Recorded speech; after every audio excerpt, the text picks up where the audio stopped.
Hello, everyone, and thank you for joining me on the CODESOFT 2018 Basic Webinar.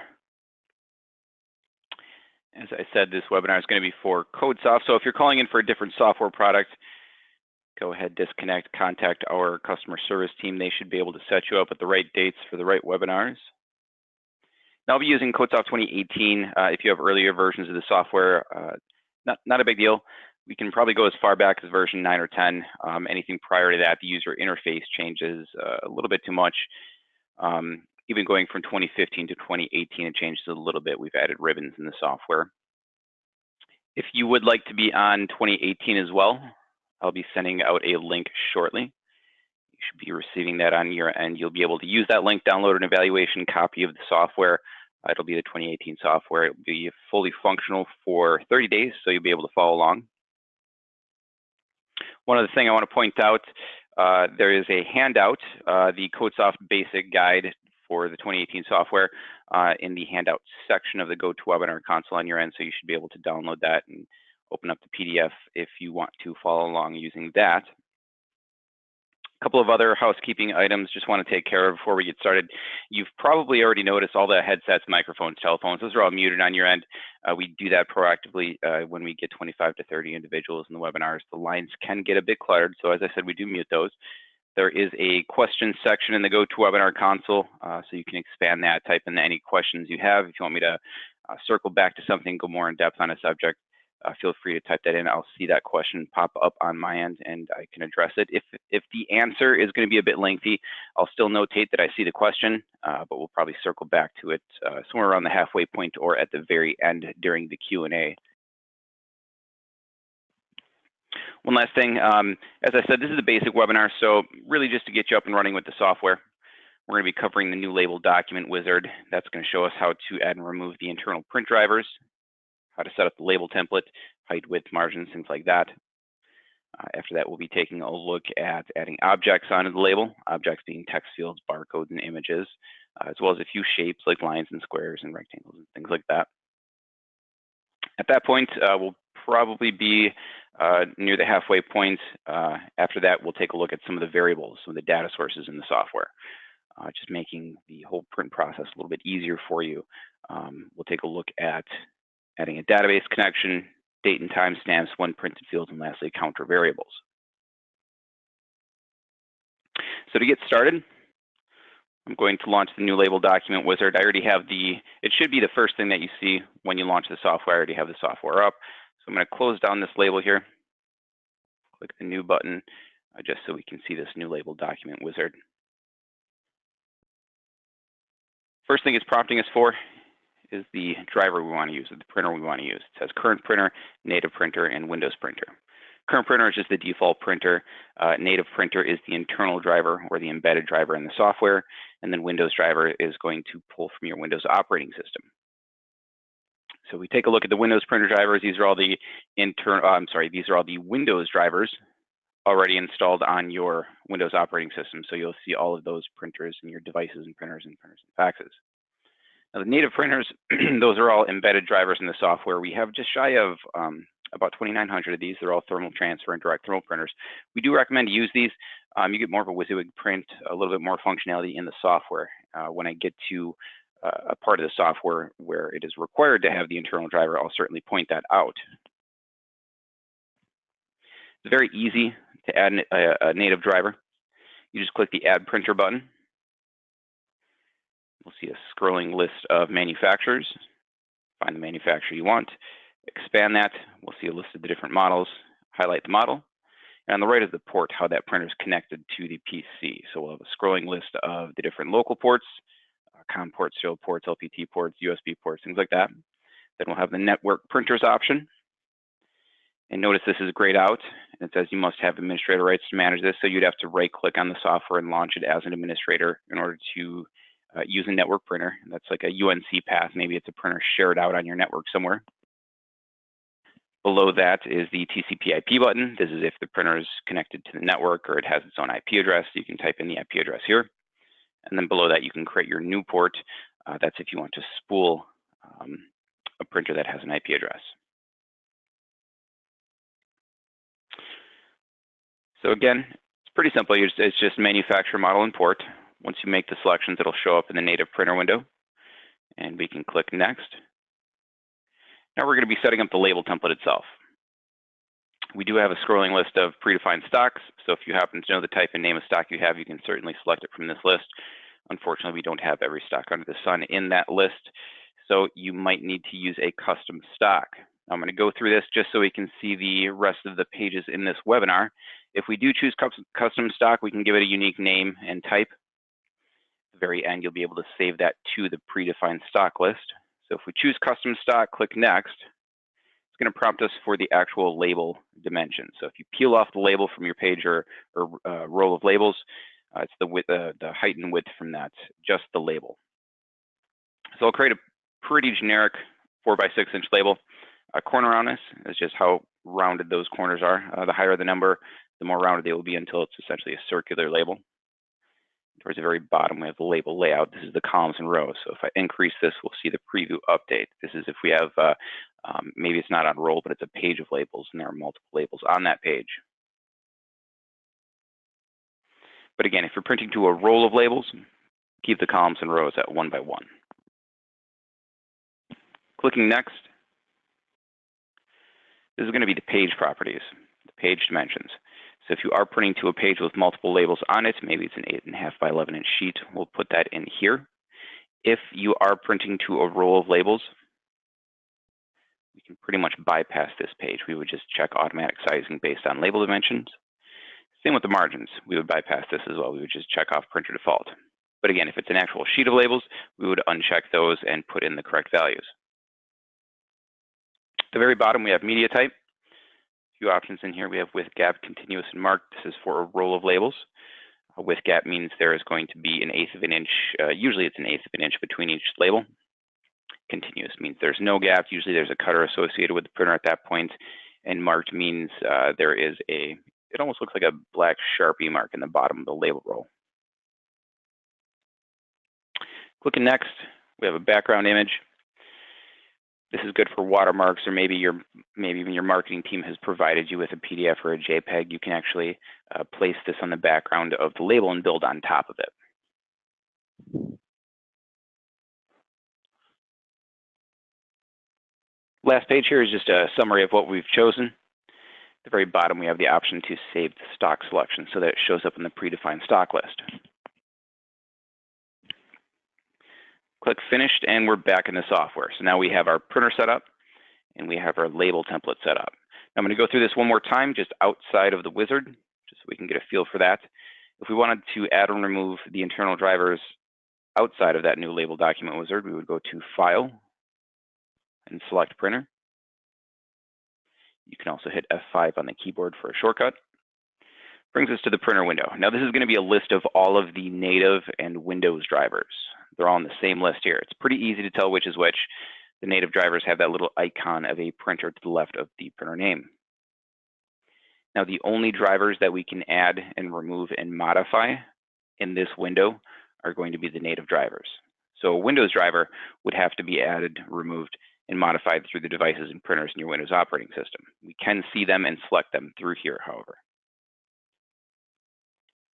So if we wanted to change the settings of one of the internal drivers, we would just highlight it, click the settings button.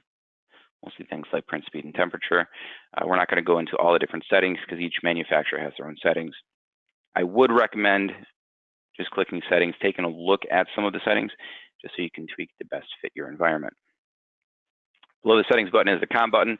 That's only if you're connected to a COM port. If it's not seeing a COM port selected in the port column, then it will be grayed out. Remove, just what it sounds like. You're going to remove the internal print driver.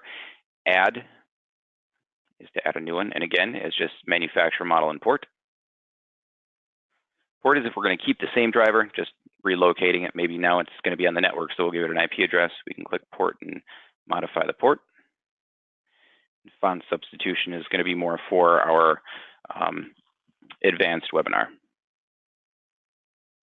Now, if we wanted to modify the label dimensions outside of the wizard, we would just right-click on a blank part of the label and select Label Page Setup. You can also get to this setting by going to File and label page setup.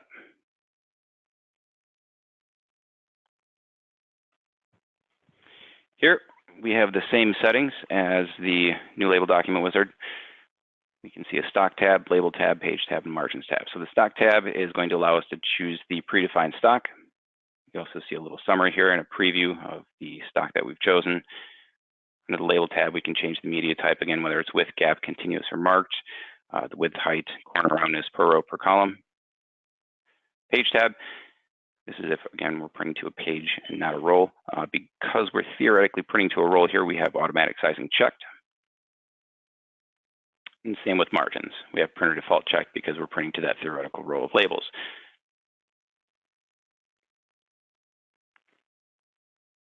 So now we can take a look at adding objects on a label. And again, objects being text fields, barcodes, images, and shapes. That's all going to be done from the left-hand toolbar, the object toolbar.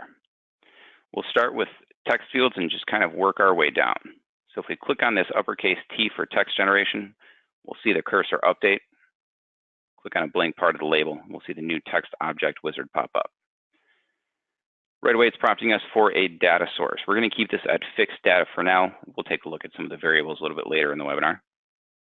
Below that, it's prompting us to please enter the text. So this is what's going to show up in the text field. I'll enter in something pretty generic here.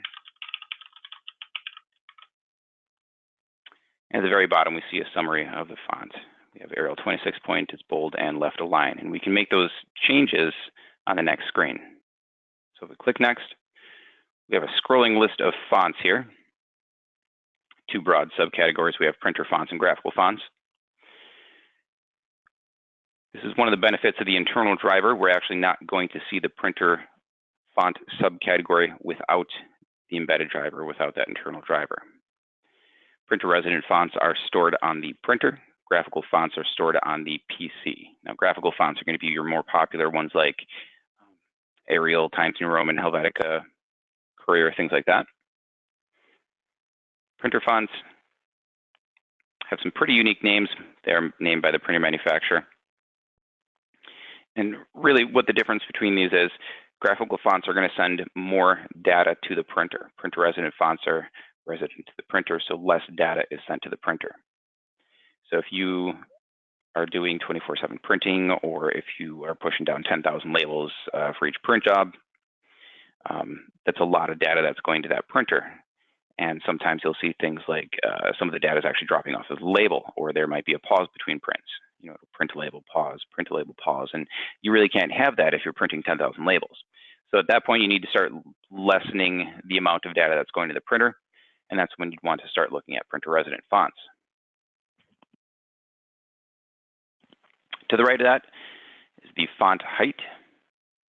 And then we have the font width percentage, just how wide or narrow that font is. Then we have the text color and background color. It's always going to be defaulted to black and white. For the most part, we're printing to thermal transfer, direct thermal printers, and those are the only two colors that that type of printer can understand. And lastly, we have this style, whether it's bold, italicized, or underlined. Click next, we have the alignment, whether it's left, centered, right, or justified. Then we have the line spacing. If you're typing enough data where you jump down to a second line, this is just how far apart those lines are spaced. It's based on a width, a percentage of the font height. Then we can change the rotation. We can enable word wrap and fit the frame. Word wrap is if you're typing enough data where it will jump down to the second line, it will just do that automatically. Or I'm sorry, if you're typing enough data where it will go outside of the frame or the border, it will jump down automatically. Fit the frame is a little bit different. It's going to add anchor points to the frame. You can click and drag those anchor points, resizing it. And any text in that frame is just going to automatically size to fill it up.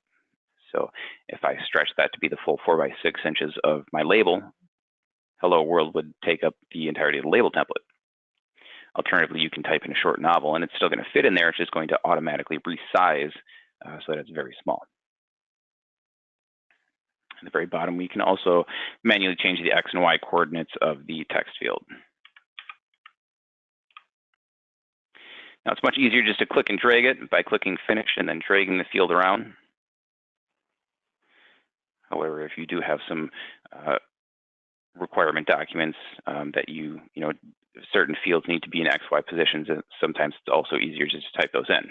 Now, we did go through quite a few steps just to get the phrase hello world on the label. We can make that a little bit easier if you click on the text generation button one more time and hold the shift key before you click on a blank part of the label. Text box will just pop up so you can start typing. Now notice it's defaulting for me to Arial 26 point and bold. That's because that's the default font. So if you have 20 more fields to add to the label, they should still be Arial, but instead they should be size 12. What you can do is you can highlight the field, change the font or the font size or the style up in the top toolbar here. Once you have it set up the way you want, you can right-click on the field and choose Set as Default. So all the other fields added to the label at that point would be that font and font size.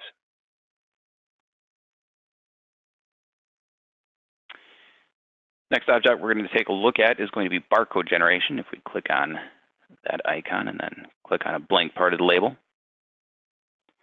we'll see the new barcode object wizard pop up. So before we're looking at fonts, now we're going to be looking at symbology. It's just how that data is encoded to the barcode, the type of barcode essentially. Again, we have a few categories here. We have GS1, postal, linear, 2D, and composite. If you're ever a little bit curious as to what can be encoded into a barcode or a little bit of a background about the barcode, you can just hover a mouse over the symbology. To the right of that is going to be an information symbol. Click on that. You can read about what can be encoded in there. Now, certain barcodes can have alpha characters, some can have numeric, some can have both, some can have special characters. Some need to be a specific amount of digits, like a UPCA needs to be 12 digits, ITF-14s need to be 14 digits. And if you're ever not meeting the criteria of the symbology, it will actually gray itself out. A good example is that UPCA I was mentioning. So if we highlight that, we'll see the preview gray out because we only have 5 characters up here in the barcode data. Barcode data is the section where you're typing in what's actually going to be encoded into the barcode. So if I add a few more characters in here, we'll see the barcode get generated. Below barcode data is the check digit. Some symbologies require a check digit, UPCA being one of them. So it's going to take the first 11 digits, run that through an algorithm, they're just called check digits, and place that digit to the very right. And then we have human readable. We can choose the default, which is just bottom centered. We can completely disable it. We can choose custom, which makes a free floating text field. Click next, we can change the rotation. And lastly, the XY coordinates. We also have bar width dots. This is going to change the mil-spec ratio. The higher the number, the wider it's going to be. Click finish, and we now have our barcode and the label.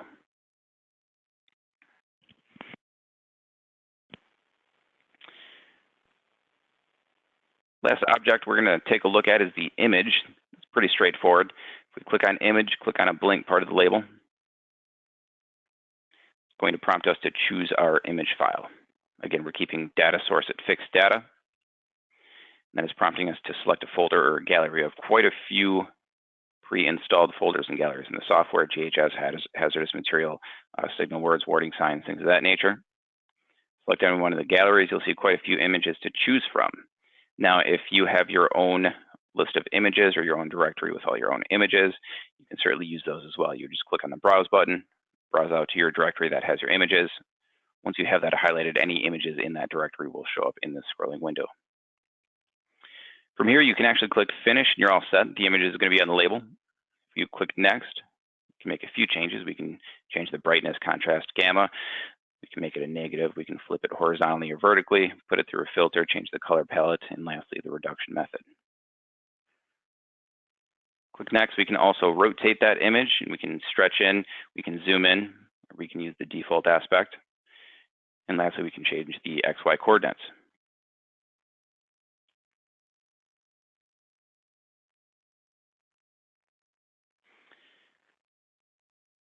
A few shapes we can add to the label.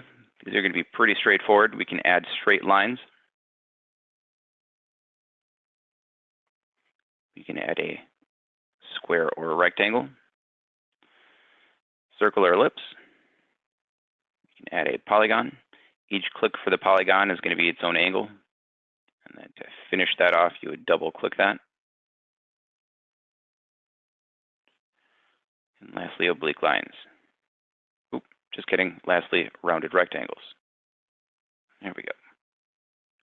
Now, if we double click on any one of the shapes, we can fill that in with a solid color, and you can also increase or decrease the size of the line.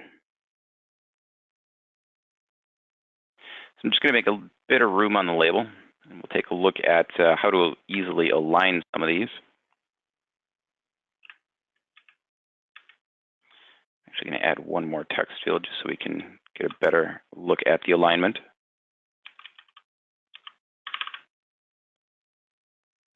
Any field that you're aligning does need to be highlighted.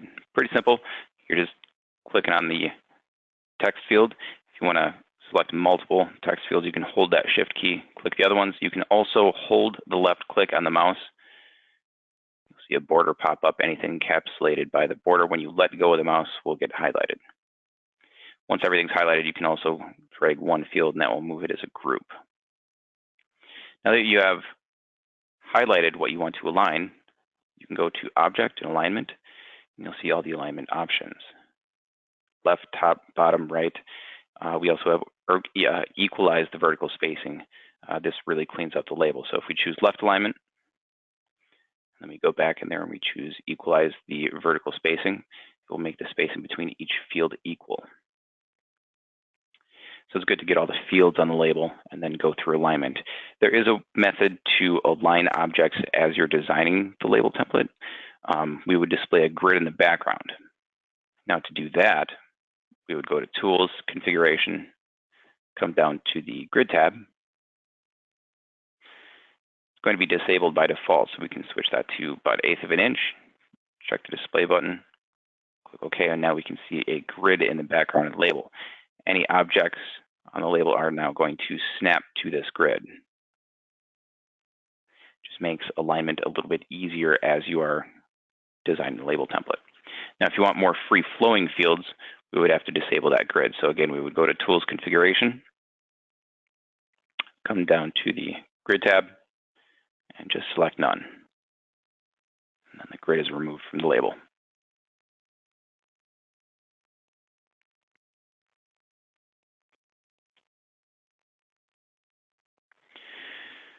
So now we're going to take a look at the data sources. This is what's going to make your labeling process a little bit easier. So it's much easier to manage just an Excel sheet and a label template.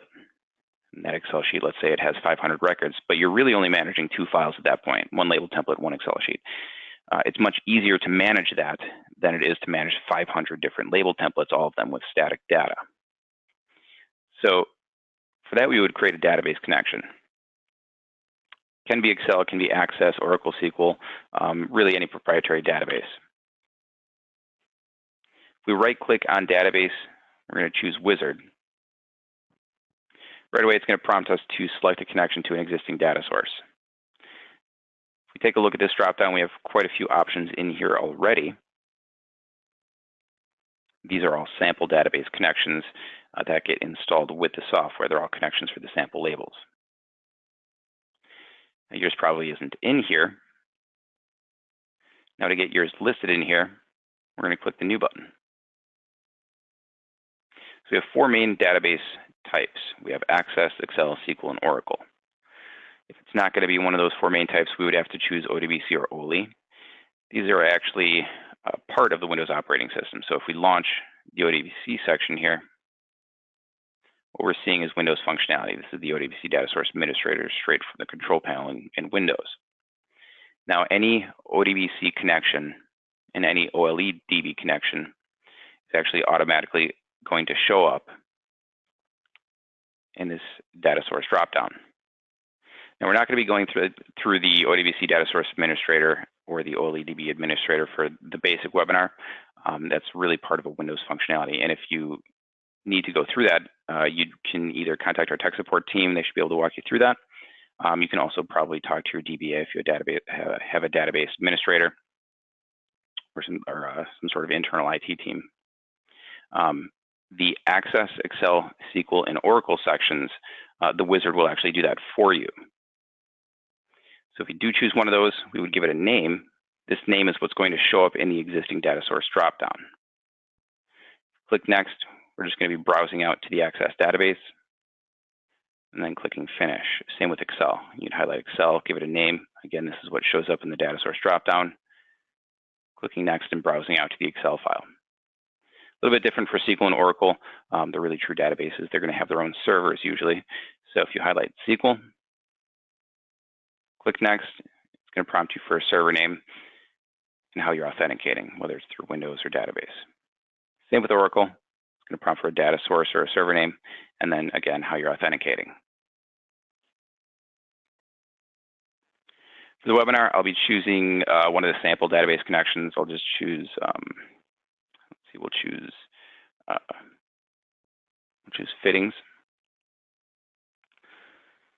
Now, where it prompts you to select a table, if your database has multiple tables, this is where you would be choosing the table. However, if you're connecting to an Excel sheet, that's really just a spreadsheet. There's not going to be multiple tables. However, there are multiple workbooks. So from this dropdown, you'd be choosing which workbook in the Excel sheet. It's pure coincidence that my data source and the table name are identical. They do not need to be the same. It just happens to be the name of the table that we're connecting to. So again, you're choosing the data source, choosing the table that you're connecting to, and then you'll see a list of columns in that table or workbook. We're just checking off what we want pulled into the software. Clicking Next. And then how you want those displayed on the label, whether you want it displayed as a text field, barcode, or image. Let's choose to set everything as a text field. And when I click Finish, we'll add that to the label template. My font size is a bit big, so it's going off the label, so I'll just budge that over a little bit. And we can see under the database section, description part, picture, quantity, size. Oops, double clicked on that one. Size. It's also highlighting the corresponding object. So if we then just highlight the object, we'll see that that's pulling from the part column. We highlight cabinet connector, we'll see that's pulling from the description column. It's pulling from size, quantity, and lastly, picture. And now when we go to File and Print, there's going to be an extra database section. So if you go to File and Print or use the Control-P shortcut, we'll see that added database column. And from here, we can choose a record or a range of records. Click Print, and it will push those records down to the printer.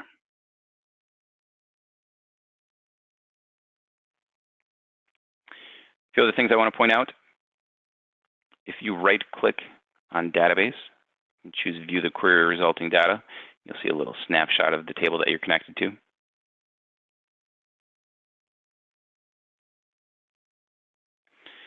there's also a database toolbar up here. We can choose to move up and down the records just to see how they fit on the label. And there's also a search button. So maybe you want to take a look at the longest record in your table or spreadsheet just to see how that fits on there. You can type in the database, or I'm sorry, select the database, select the field.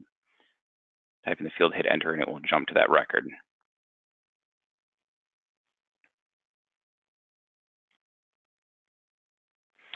Next data source we're going to take a look at is the date data source.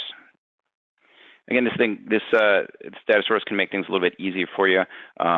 I've seen a lot of end users who have to have a date on their label, or maybe it's linked into a barcode. Sometimes it's an expiration date, but it's a static field. So every day you come to work, you open up the label template, you modify that for today's date or whatever you're labeling, it might expire. So you're kind of doing a little bit of math in your head, typing in the expiration date, printing that way. This can all be done, it can be automated for you in the back end. If we wanted to do something like just pull today's date, that's very simple. We can just right click on date, choose wizard. Data source name, it's prompting us for a name for the variable. I always recommend to give it a unique name. I can't tell you how many times I've jumped into a label template that has var 0 through var 50, and then you have to do a little bit of detective work to figure out what's linked where. It just makes things easier if you give it a unique data source name. Now this is going to be today's date, so I'm going to go against what I just said and call this date. Date format, quite a few options in here. Obviously, not all of them are in here. I'll show you how to customize some of these formats in just a moment. For now, we're just going to choose month, day, year, and we're all set. We can click Finish. So right now, we have a variable off on the side here. It's called date. We click and drag that onto the label. It will prompt us if we want a text field, barcode, or image. If we choose text field, we'll see today's date displayed on the label template.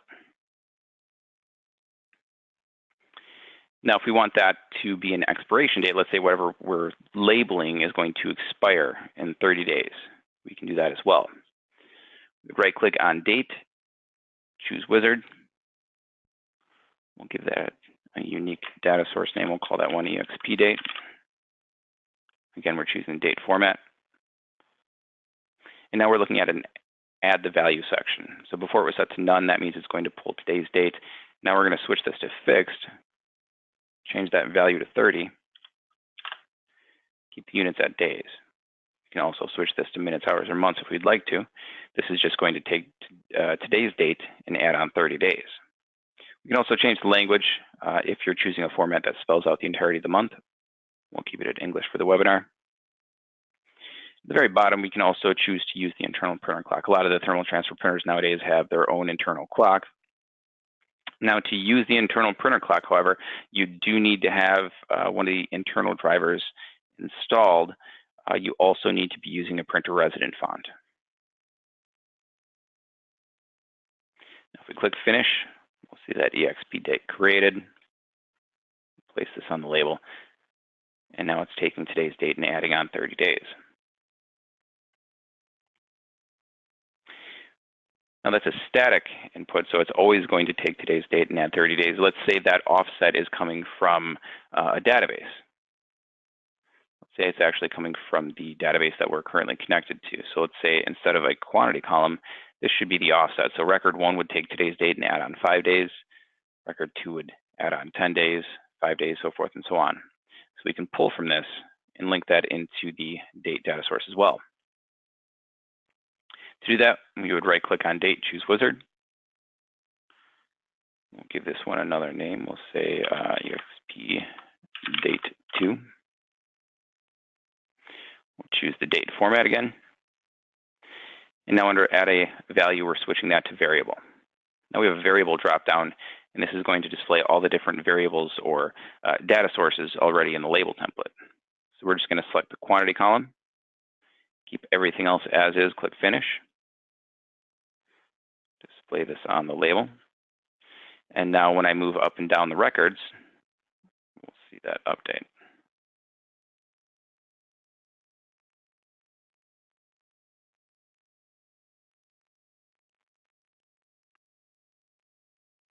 One last thing I want to show you with the date data source, and that was how to make the custom format. To do that, we have to jump outside of the wizard. Now, if we wanted to do that, we would right-click on date and choose Add instead of wizard. Window looks a little bit different, but all the same functionality is here. We're still giving it a name. I'll call this one custom date. Date type is asking if you're going to pull from the printer clock or the software clock. So it's prompting us for software date or printer date. You can also choose printer date if possible. It will look to see if the conditions are met, and if not, then it will use the software date. Below that is the date format. What we're looking for specifically here is the customize section at the very bottom. Once you have that highlighted, we'll be able to input the date format that you want. So maybe you don't want forward slashes, you want hyphens instead. We can take those out, and we'll see that update in the preview. Now, all the different options available to you are listed in this key to the right, this dropdown. They're all pretty self-explanatory. Probably the most unique one is going to be Julian date, and that would be 2 lowercase j's. That will pull the date or the day of the year. They're widely used for dates that are linked into barcodes. Those dates can have absolutely no special characters, so it would just be MMDDYY. Now, the thing about that is when you click OK, it's going to place it over here on the right under Data Sources. We don't necessarily need to display that on the label. something we look at in the advanced webinar is how to take things like variables kind of just hanging off on the edge, not actually displayed on the label, linking them or concatenating them together and displaying all of that on the label as a barcode. But again, that's for the advanced webinar under the formula section. Next variable we're going to be taking a look at is the when printed field.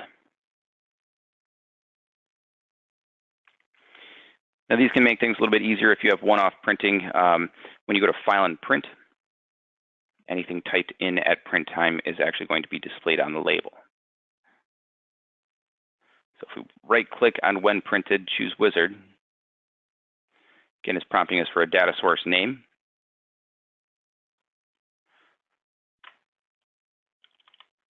Let's say we're creating a SKU number, so I'll just call that SKU. Prompt is what you're being prompted at print time. So when you go to File and Print, the software will prompt us and say, let's say, enter SKU number. And if we click Finish, we're all set here. We would go to File Print, it would prompt us for our SKU number. We type that in, and that's what we display. Now, if you don't want the end users to type in whatever they want to, you can enable data control. We can limit them to all characters, alpha characters, numeric characters, or a custom cycle string. We can also modify the minimum length and maximum length. Maybe they're typing in zip codes or social security numbers. So we can, if they don't type enough characters or too many, it will let them know. And at the very bottom is the value section. That's just what's displayed on the label by default. So if I put in 1, 2, 3, 4, 5, when I place this variable on the label, that's what will be displayed. Now that can get changed at print time. Checkbox in the very bottom here, use data as a counter. We're actually going to bypass this because right after when printed fields, we're going to be taking a look at counters. If we click next, we have some output format properties we can change. We can add a prefix or a suffix. So we can enter something like SKU number. Now the prefix and suffix are going to be static. So when you go to File and Print and type in your when printed data, you wouldn't be actually modifying the prefix or suffix. Below that, we can pad with a certain character up to X amount of characters.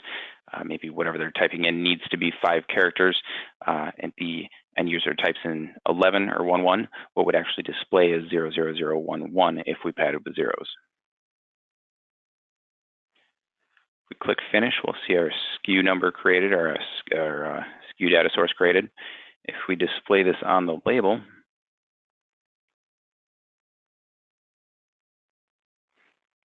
we'll see our prefix of SKU number and then the actual value 1, 2, 3, 4, 5. Now, when we go to File and Print, under the Form tab, we can modify this value. And we'll see that update on the label.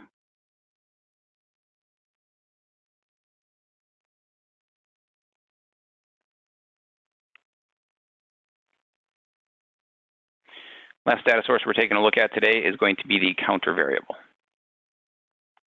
This is a very simple incrementing or decrementing field. It can be alphanumeric, can be strictly alpha, can be strictly numeric. You can also enter in a custom cycle string.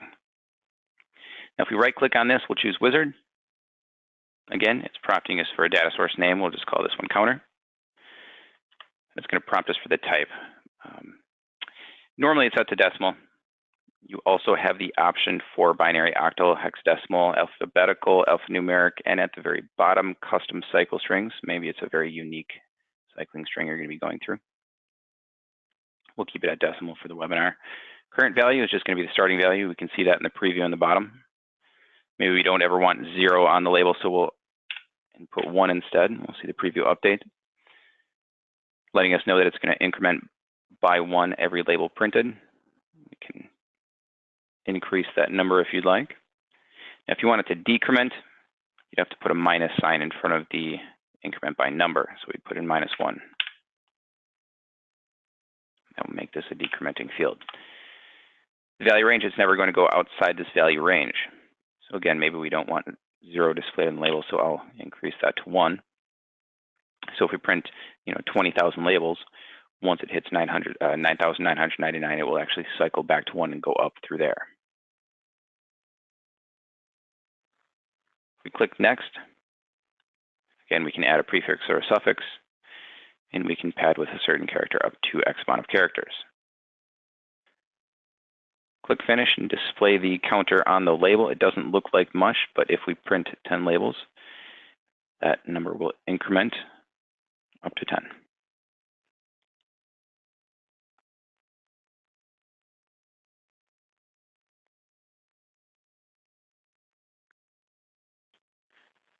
So that's actually all the information we're going to be going through for the basic webinar. Next week is the advanced webinar. We're going to be taking a look at the configuration window to start with.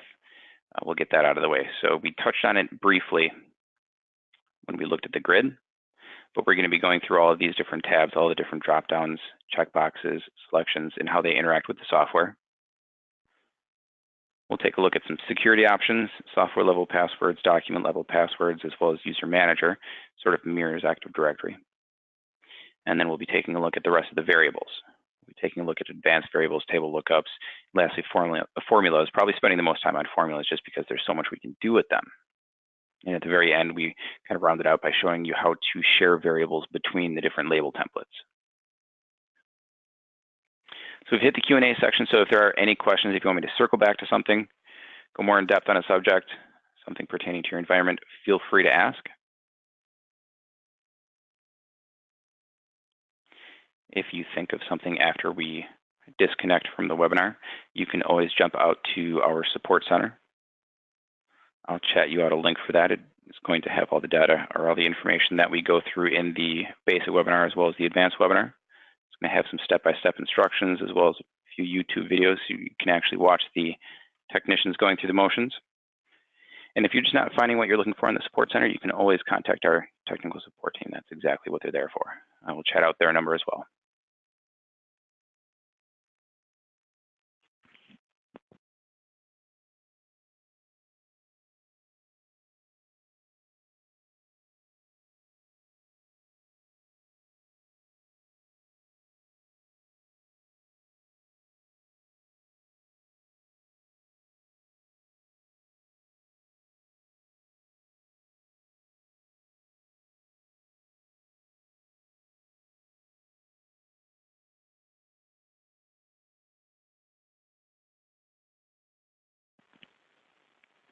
One last thing I want to bring up.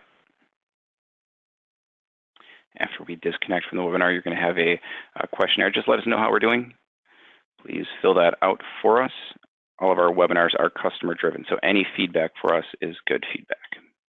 Still in the Q&A section, so any questions at all, feel free to ask.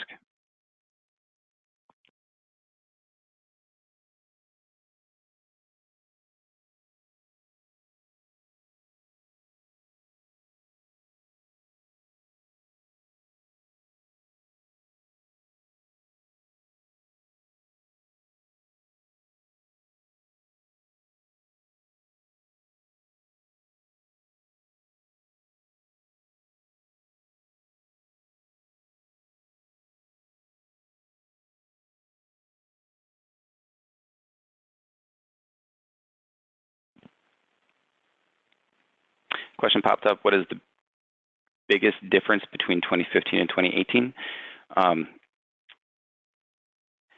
Visually, it would be the ribbons towards the top. It's more reminiscent of, I suppose, Microsoft Word now, but that's just visually. The program is now a bit more modular, so that our developers can push out more versions a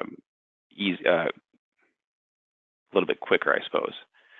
Quite a few enhancements to the software as well. They're all listed in the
Sorry about that. My headset disconnected there. I think the last thing I was talking about were the release notes. Yes, all of the enhancements and patches will be showed in the release notes. There was a second question that popped up. For pick lists, how do you modify those in the when printed fields?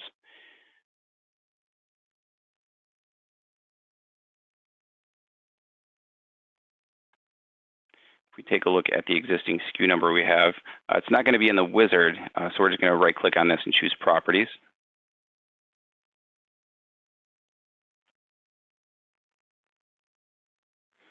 Come down to the when printed tab. By default, pick list is going to be set to none, but you can choose to pull from a local source. And if you click on the ellipsis here, you can start adding and removing data that will show up in the pick list. Should be very similar to the 2015.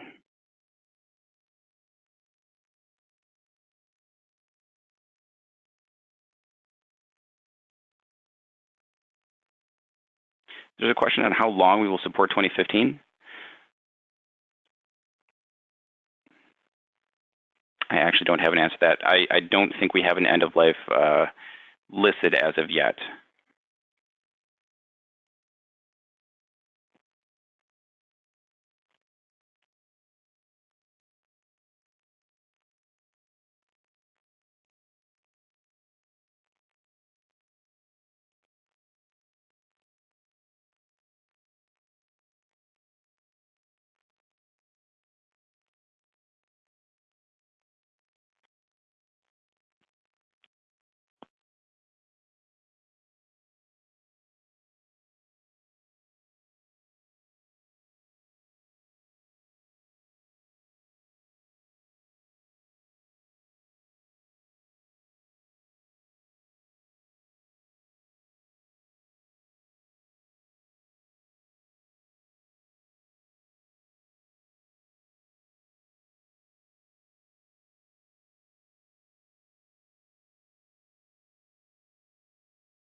There's a question about how about the 2012 version. 2012 reached end of life in right around 2015. Still supported if you have an SMA with us or a subscription licensing. I would recommend just use the free upgrade.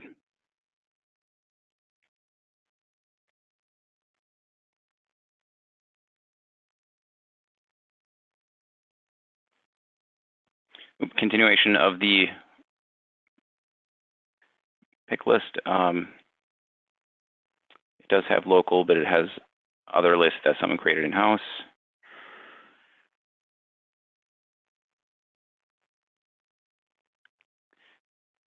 If we go back to that SKU number, I already have it open. There we go. Come down to one printed field. So again, if we switch this to local, this is the list. I only have the one. It's just defaulted to local. If we wanted to add more values, we would just click insert and start typing in values.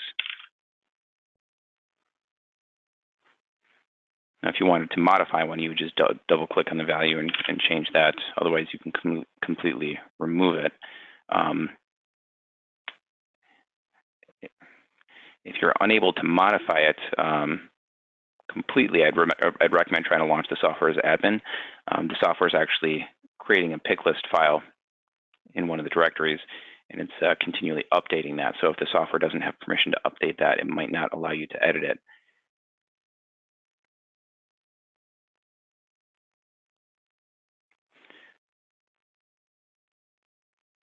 There's a question on, can someone contact me for the free upgrade? Absolutely. I'll have somebody on our team reach out to you.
Now, regarding the pick lists,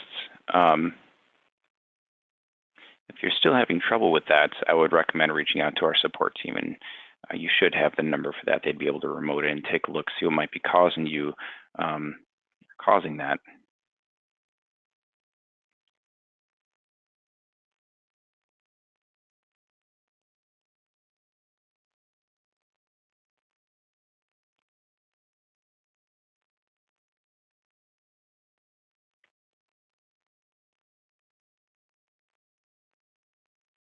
Still have a few more minutes for the Q&A section, so want me to circle back to anything, go more in depth on a subject, again, feel free to ask.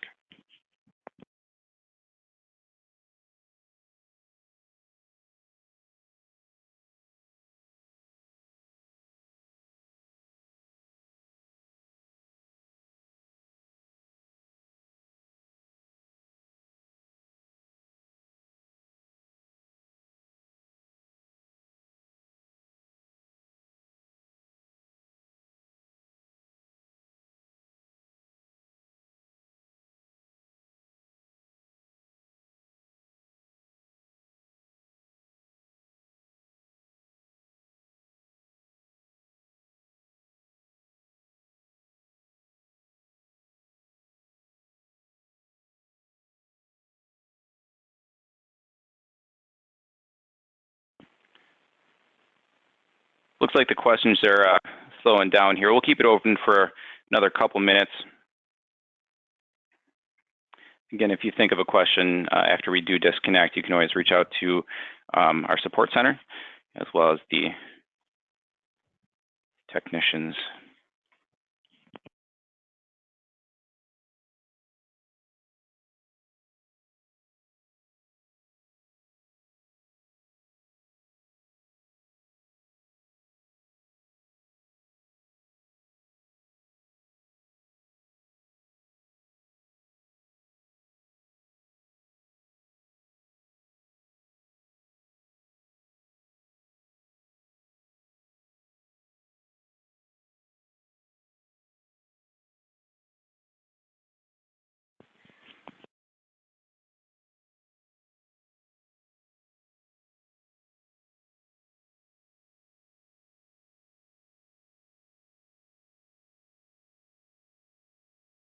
Well, it looks like I'm not seeing any more questions here, so we'll go ahead and disconnect.